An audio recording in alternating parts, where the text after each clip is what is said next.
Obrigada, Cássia. Obrigada pela oportunidade de compor esse GT. Pode passar, por favor, Jonathan? Então, como a Cássia disse, nós não vamos partir de uma folha em branco, né? Nós não vamos partir do zero.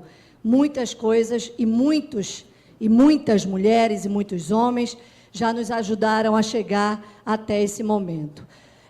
Sistematicamente, nós vamos partir da contribuição que veio de milhares de pessoas que acumularam durante anos este sonho de colocar esporte e lazer como direito social, como direito do povo brasileiro, como política de Estado, né? Nesse sentido, as conferências representam essas milhares de pessoas. Então, nós vamos partir do acúmulo produzido nos debates estaduais, municipais, e que trouxeram para as 3 conferências e que resultaram como produto uma entrega que a gente vai fazer uma breve apresentação. Mas também nós temos que nos inspirar nas experiências, né? O Sistema Nacional de Cultura está aí, começou provocado depois do nosso e hoje já é uma realidade, mais de 3.000 municípios já aderidos ao Sistema Municipal Nacional de Cultura, né? O Sistema Nacional de Educação, que é uma grande referência, uma absoluta relação com o nosso Sistema Nacional de Esporte, o Sistema Único da Saúde, nós não temos a pretensão de fazer um Sistema Único do Esporte, mas nós temos aí importantes contribuições do sistema de saúde e o sistema da assistência, né? Como a Cássia falou, estaremos propondo esse evento em junho, um pouco para trazer, né, os representantes desse sistema para nos passar algumas contribuições. Pode passar? Esses sistemas tem passos que foram dados e que a gente vai seguir e que as conferências também apontaram, né? A implementação das leis do sistema, o plano nacional, a mobilização para a institucionalização de órgãos e conselhos, um sistema de documentação e informação que as próprias entidades públicas e privadas que irão aderir ao sistema possam alimentar com as suas informações, né? Mobilizar a constituição dos planos estaduais e municipais à luz do plano nacional, mobilizar um processo de adesão ao nosso sistema e estabelecer os termos de pactuação para tornar vivo e materializar o Sistema Nacional do Esporte. Pode passar, por favor? Nas 3 conferências, nós partimos de uma série de questões geradoras para pensar esse novo sistema. E lá a gente falava, quem são os agentes que devem integrar esse sistema? Quais são os serviços articulados nesse sistema? Quem são os trabalhadores, né? Quais as competências de cada integrante do sistema? Como será esse processo de implementação nacional? Quais programas e ações devem ser nacionalizadas e previstas nesse sistema? Então, um conjunto de questões que nos levarão a constituir um sistema nacional de esporte. Pode passar? As 3 conferências, a Cássia já disse, na segunda nós demos um passo à frente no sentido de estruturar eixos desse sistema, defendendo que esse sistema precisa pensar e se institucionalizar no eixo recursos, agentes e competências, recursos humanos e formação, né? Gestão democrática e financiamento. Então, a segunda conferência teve a possibilidade de aprofundar, né, o que esses eixos estruturantes trazem de mensagem para a gente estruturar um sistema nacional de esporte. E a segunda conferência, como a Cássia colocou, nós construímos um plano decenal. E vejam, a primeira linha do plano decenal era o Sistema Nacional de Esporte e Lazer. Pode passar. Nesta primeira linha do sistema, do plano decenal, então apontava o que hoje nós estamos fazendo, né? Um GT que precisasse entregar um projeto de lei para a efetiva constituição do sistema, né? Então, vejam, a resolução aprovada na primeira conferência traz alguns princípios que nos são muito caros e que a gente precisa ficar à luz deles na constituição dessa etapa seguinte. Dentre eles, considerar que nós temos um projeto histórico de sociedade comprometido com o quadro de reversão do quadro de injustiças. Nós precisamos fazer com que esse sistema enfrente isso, trate o esporte como direito e conduza, então, a que o esporte efetivamente seja uma política de Estado que reconheça esse direito. O reconhecimento do esporte e lazer como direitos sociais. A inclusão compreendida como a garantia do acesso a esses direitos, né? Com todas as questões pensadas e que esse sistema precisa traduzir de enfrentamento às desigualdades, sejam elas regionais, etnorraciais, de gênero, né? De priorização de faixas etárias ou segmentos, né? A gestão democrática e participativa, o nosso sistema precisa dar essa cara. Nós queremos um sistema que garanta essa gestão efetivamente democrática e participativa. Pode passar? A resolução também trouxe um conjunto de diretrizes, né? Onde colocava política esportiva e de lazer descentralizada. O sistema precisa nos ajudar a chegar nos 4 cantos, né? De Timor, no Maranhão, a Porto Alegre, precisam ter efeito desse sistema nacional constituído. A gestão participativa, o acesso universal, hoje nós trabalhamos com esporte e lazer na perspectiva de privilégio, né? Mas nós precisamos perseguir esse sentimento de direito, portanto, se é direito, é de todos. Então, esse acesso universal é algo que, a médio, mesmo, longo prazo, o sistema precisa ter atenção a isso. O desenvolvimento da nação, a integração étnica, racial, socioeconômica, religiosa, de gênero e de pessoas com deficiência e com necessidades especiais de qualquer natureza, o desenvolvimento humano e a promoção da inclusão social foram os conjuntos de diretrizes apontadas na resolução do sistema. Pode passar? A resolução também apontou alguns objetivos, né? Promover a cidadania esportiva e de lazer na sua dimensão científica, política e tecnológica, com ênfase nas pesquisas socialmente referenciadas. Garantir a democratização e a universalização do esporte e ao lazer na perspectiva da melhoria da qualidade de vida da população brasileira. Implementar e descentralizar a gestão pública do esporte e lazer. Detectar e desenvolver talentos esportivos em potencial e aprimorar o desempenho de atletas e para-atletas de rendimento. Fomentar a prática do esporte educacional e de participação para toda a população. O fortalecimento da identidade cultural e esportiva a partir de políticas e ações integradas com outros segmentos. O nosso sistema ele não será materializado se ficar isolado. Ele precisa dialogar com os outros setores e outros segmentos para ganhar, então, abrangência e capilaridade. Pode passar? O Sistema Nacional de Esporte e Lazer compreende as esferas de atuação pública e privada e considera a existência de uma ampla rede de gestores e de entidades de representação do esporte e do lazer, prestadores, profissionais, atletas e a população entendida. Ter nesse sistema a voz e a vez da população é fundamental, né? A construção do sistema deverá observar a indicação de competências da esfera. A gente tem falado muito isso, né? Hoje a gente tem União, Estado e município, muitas vezes fazendo a mesma coisa e, portanto, deixando de fazer outras tantas que a população demanda, merece e precisa, né? O Sistema Nacional pressupõe esse processo integrado entre as esferas e integrado entre os diferentes setores e segmentos de políticas públicas. O conjunto de políticas nacionais e legislação do segmento deve estar consolidados como parte constituinte deste sistema.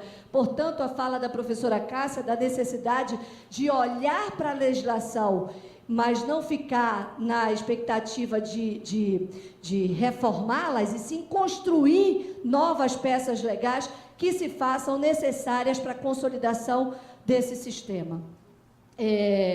O conjunto de políticas, serão considerados os eixos do sistema, e aqui eu destaco 2, a Política Nacional de Recursos Humanos e a Política Nacional de Financiamento. Pode passar? Dentro desses 2 campos, há segunda conferência aprofundou ainda as contribuições de como deverá ser uma política nacional de recursos humanos, como o sistema precisa pensar na política de recursos humanos e formação. E diziam lá, um caráter multiprofissional, o nosso sistema não é só de atleta, não é só de professor de educação física, é do conjunto de atores importantes para a consolidação de um sistema que garanta esse direito social ao esporte e lazer. Então, portanto, tem um caráter multiprofissional, sem perder o foco, a identidade, obviamente. E a necessidade de capacitação dos recursos humanos. O sistema não pode deixar secundarizado o papel fundamental de qualificar pessoas que atuam em políticas públicas de esporte e lazer. Não basta ampliar a abrangência e a capilaridade. Nós temos que ganhar escala com qualidade. E só se ganha escala com qualidade investindo em documentação, informação e formação de quem atua no sistema. E a necessidade de formação de novos recursos humanos, né? Pode passar? No financiamento, as contribuições é um tema que sempre mexe com todo mundo, né? Então, as contribuições para o eixo sistema foram várias, foram densas. Dentre elas, vou destacar que os recursos públicos diretos da União, dos estados e dos municípios precisam estar pensados e legislados nesse sistema. O recurso público de órgãos e instituições da administração indireta nas 3 esferas, né? Recursos provenientes da vinculação de parte das receitas de impostos e taxas nas 3 esferas, recursos provenientes de medida de incentivo fiscal, recursos provenientes da vinculação de parte da receita de concursos de prognóstico, loterias e outras modalidades, recursos provenientes de fundos e outras medidas de fomento ao esporte e lazer, recursos provenientes de linhas de créditos e incentivos a toda a cadeia produtiva vinculada ao segmento de esporte e lazer. Pode passar? E ainda apontavam algumas diretrizes para a aplicação desses recursos. Atender à infraestrutura e aos equipamentos necessários à implementação das políticas de esporte e lazer, atender à capacitação de recursos humanos, atender o fomento e o desenvolvimento científico e tecnológico, né? Contemplar a multiplicidade de experiências específicas regionais e de todo o território nacional, com equidade na aplicação dos recursos, nos diversos serviços que esse sistema pretende, então, definir como importante. Pode passar? Assegurar a permanência e continuidade do financiamento, a expectativa que o ministro sempre coloca, né? O sistema nos dará condição de que as políticas não dependam do atual mandatário, né? Ou seja, do governo em vigência naquele momento, mas que elas tenham perenidade. Atender às 3 esferas, né? Então, nós temos uma cultura de concentração da arrecadação na União e precisamos, à luz dessa realidade, pensar, então, qual é a parte que cabe às diferentes esferas, tendo uma relação direta com a capacidade de arrecadação de cada esfera. Vejam que a conferência não deixou invisível temas importantíssimos no nosso sistema: desenvolvimento científico e tecnológico, formação de recursos humanos, inclusão de pessoas com deficiência, enfrentamento das desigualdades regionais, enfrentamento das desigualdades sociais.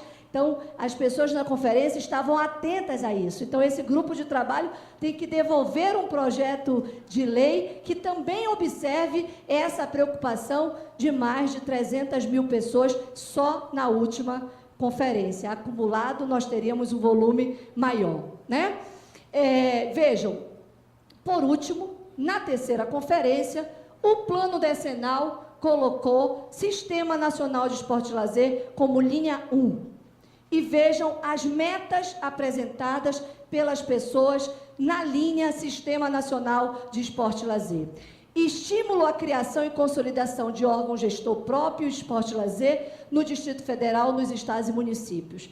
Assim, e paralelo à aprovação do Sistema, por exemplo, Nacional de Cultura, o Ministério da Cultura começou a investir muito nesse processo de mobilização da institucionalização dos setores culturais nos diversos estados e municípios. Esse é um movimento que também a gente precisa perseguir, né? Qualificar a participação popular e os mecanismos de controle social.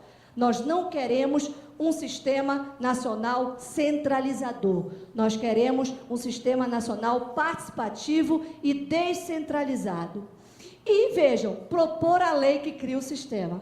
Então, hoje estamos aqui cumprindo o primeiro passo para a atenção à meta 3 aprovada na Conferência Nacional. Estou seguindo para o fim, tá, Cassina? Garantir a continuidade de programas e projetos bem-sucedidos realizados pelas secretarias municipais e estaduais que desenvolvem atividades inerentes ao esporte e lazer. O sistema precisa ficar atento a isso.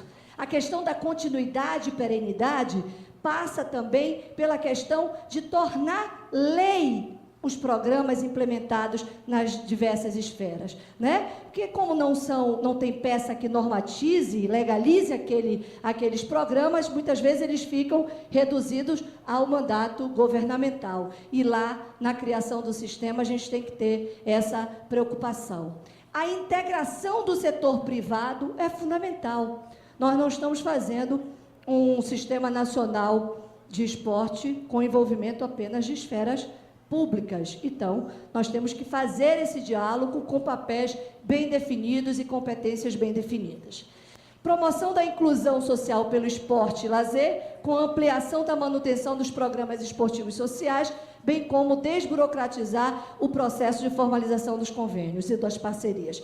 Isso o MINC também fez. Quando começou o processo de pactuação dos acordos com os municípios que estavam fazendo adesão ao sistema, imediatamente a isso tem um conjunto, né, instruído já de novas formas de pactuação que simplifiquem essas parcerias e façam com que as esferas possam cumprir com as atribuições, serviços que ficarem definidos, níveis de atendimento que ficarem definidos nesse sistema que estamos construindo.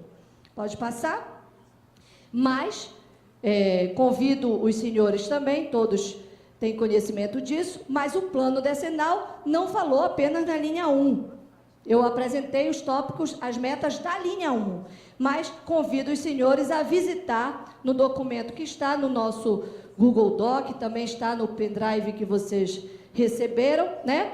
Das outras linhas, porque tem contribuições importantes a gente pensar nas etapas seguintes da nossa tarefa como membros desse GT, né? Então, a linha 2 discutiu formação e valorização profissional, a linha 3 discutiu esporte, lazer e educação, a linha 4, esporte, saúde e qualidade de vida, a linha 5, ciência e tecnologia, a linha 6, esporte de alto rendimento, a linha 7, futebol, a linha 8, financiamento do esporte, a linha 9, infraestrutura esportiva e a linha 10, esporte e economia, né? A contribuição das 3 conferências não podem, de maneira alguma, não serem aprofundadas e que a gente extraia delas tudo que é possível e necessário e está atual, porque muitas coisas a gente pode avaliar que já estão superadas, não dialogam, apesar de ser há 4 anos atrás.